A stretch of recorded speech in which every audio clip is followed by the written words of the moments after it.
Hello friends, आज हम आपको बीएससी एग्रीकल्चर 7th सेमेस्टर के सब्जेक्ट एग्रो फॉरेस्ट्री के कुछ इंपॉर्टेंट क्वेश्चंस बताएंगे। तो चलिए शुरू करते हैं। पहला क्वेश्चन है, भारतीय वन सर्वेक्षण विभाग का मुख्यालय कहाँ स्थित है? ओके, तो भारतीय वन सर्वेक्षण विभाग का जो मुख्यालय है वो कहाँ है? देहरादून। और देहरादून कहाँ है? उत्तराखंड में। ओके, तो भारतीय वन सर्वेक्षण विभाग का मुख्यालय देहरादून में है।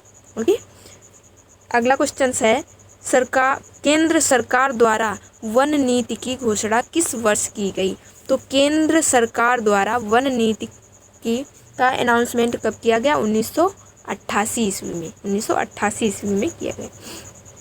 नेक्स्ट क्वेश्चन है, राष्ट्रीय वन नीति के अनुसार पर्यावरण की दृष्टि से देश के कितने क्षेत्रफल में कम से कम कितने प्रतिशत क्षेत्र पर वनों का आवरण आवश्यक है?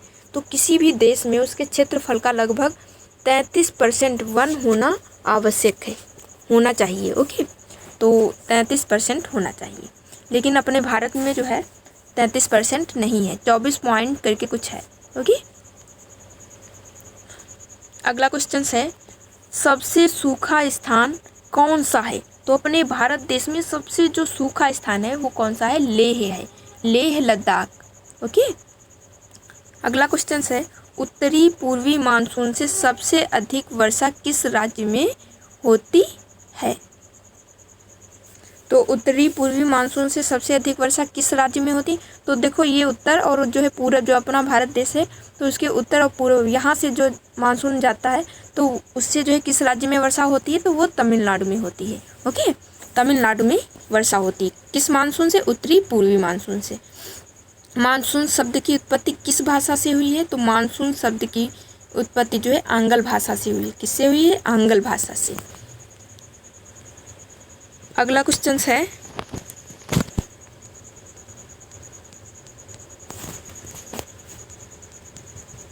निम्नलिखित में से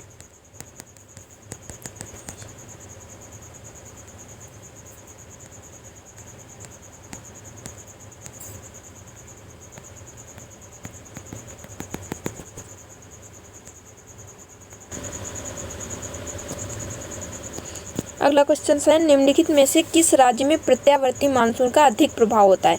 तो किस राज्य में होता है? तमिलनाडु में ही। ओके, प्रत्यावर्ती मानसून का अधिक प्रभाव किस राज्य में होता है? तमिलनाडु में। उत्तरी पूर्वी मानसून से वर्षा किस राज्य में होती है? तो तमिलनाडु में।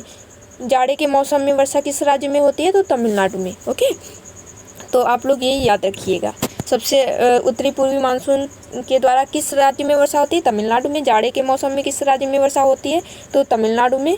और प्रत्यावर्ती मानसून के द्वारा किस राज्य में वर्षा होती है? तो तमिलनाडु के में। ओके, अगला क्वेश्चन है, अक्टूबर और नवंबर के महीने में कहाँ अधिक वर्षा होती है? अक्टूबर और नवंबर के महीने में सबसे अधिक वर्षा कहाँ होती है? तो वो होती है कोरोमंडल तट पर। कहाँ होती है? कोरोमंडल तट पर अक्टूबर नवंबर में सबसे ज़्यादा वर्षा होती है। अगला क्वेश्चन है, दक्षिण पश्चिम, जो दक्षिण पश्चिम वाला भाग है, दक्षिण पश्चिम मानसून से संपूर्ण भारत में कुल कितने प्रतिशत वर्षा होती है? तो दक्षिण पश्चिम मानसून के द्वारा संपूर्ण भारत में लगभग 75% वर्षा होती है। सबसे ज़्यादा वर्षा किस मानसून से होती है? तो दक्षिण पश्चिम मानसून से होती है। कितने परसेंट होती है? 75% होती है लगभग में। ओके, अगला क्वेश्चन है, वायुरोधी वृक्ष का एक प्रमुख विकल्प है। तो वायुरोधी जो विंड वृक्ष में जो है हम पेड़ों वृक्षों को का यूज करते हैं वो कौन कौन से होते हैं?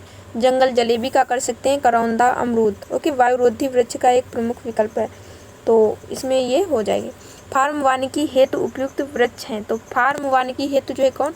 शीशम, महुआ, बबूल। ओके, फार्म वानिकी हेतु उपयुक्त वृक्ष कौन से होते हैं? शीशम, महुआ, बबूल। अगला क्वेश्चन है, बबूल की छाल किस काम में प्रयोग की जाती है? तो जो बबूल की खाल होती है वो चमड़ा रंगने के काम में यूज की जाती है। अगला क्वेश्चन है, कुनो वन्य जीव अभयारण्य को राष्ट्रीय उद्यान घोषित किया गया या किस राज्य में स्थित है? तो कुनो वन्य जीव अभयारण्य, ये राष्ट्रीय उद्यान कहाँ है? तो ये मध्य प्रदेश में है। ओके, कुनो वन्य जीव अभयारण्य कहाँ है? मध्य प्रदेश में। भारत में वन महोत्सव कब मनाया जाता है? तो भारत में वन महोत्सव जुलाई के प्रथम सप्ताह में मनाया जाता है।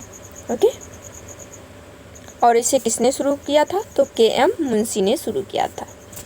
अगला क्वेश्चन है, राष्ट्रीय वन नीति का शुभारंभ कब हुआ? तो राष्ट्रीय वन नीति का शुभारंभ सन 1952 ईस्वी से हुआ। ओके। अगला क्वेश्चन है, वनों के कटाव को रोकने के लिए कौन सा आंदोलन चलाया गया? तो वनों के कटाव को रोकने के लिए कौन सा आंदोलन चलाया गया था? तो चिपको आंदोलन चलाया गया था। ओके, तो चिपको आंदोलन चलाया गया था। और ये कहाँ चलाया गया था? तो ये उत्तराखंड में चलाया गया था। चिपको आंदोलन किसने चलाया? तो चिपको आंदोलन को किसने चलाया था? सुंदरलाल बहुगुणा ने चलाया था। ओके। और भारतीय वन सर्वेक्षण का मुख्यालय कहाँ है? तो भारतीय वन सर्वेक्षण का मुख्यालय देहरादून में है। अगला क्वेश्चन है, वन महोत्सव के जनक किसे कहा जाता है? तो वन महोत्सव किसने चलाया था? के.एम. मुंशी ने चलाया था। तो उन्हीं को क्या कहा जाता है? वन महोत्सव का जनक कहा जाता है। वनवर्धन है, तो वनवर्धन क्या होता है? तो वनवर्धन सिल्वीकल्चर हम किसे कहते हैं? जो वनों की उपजों को अधिक मूल्यवान बनाने का जो ज्ञान प्रदान करे उसे ही हम क्या कहते हैं? सिल्वीकल्चर, वनवर्धन कहते हैं। सबसे बड़ी घास किसे कहते हैं? तो सबसे बड़ी घास कौन सी होती? बांस होती, बैम्बू होता है। ओके। अगला क्वेश्चन है, सबसे ज़्यादा ऑक्सीजन कौन सा वृक्ष निकालता है? तो सबसे ज़्यादा जो है ऑक्सीजन कौन सा वृक्ष निकालता है? पीपल निकालता है। नेशनल बैम्बू मिशन कब चलाया गया? तो 2006 से 2007। ओके।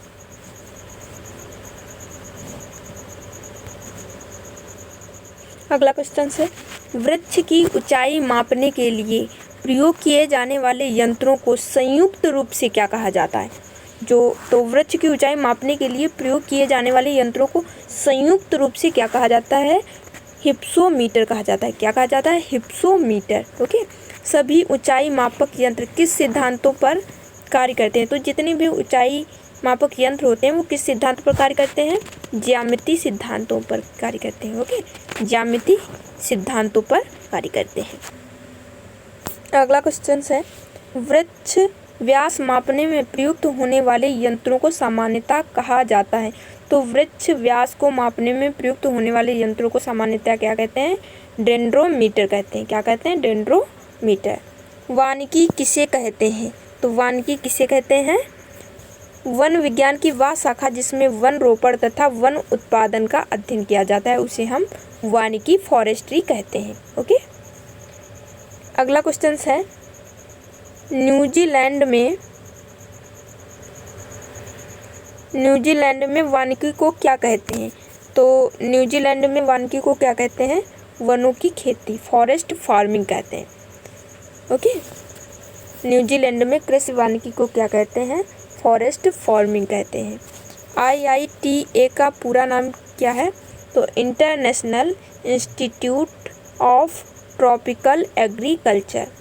IITA का फुल फॉर्म क्या है? International institute of tropical agriculture.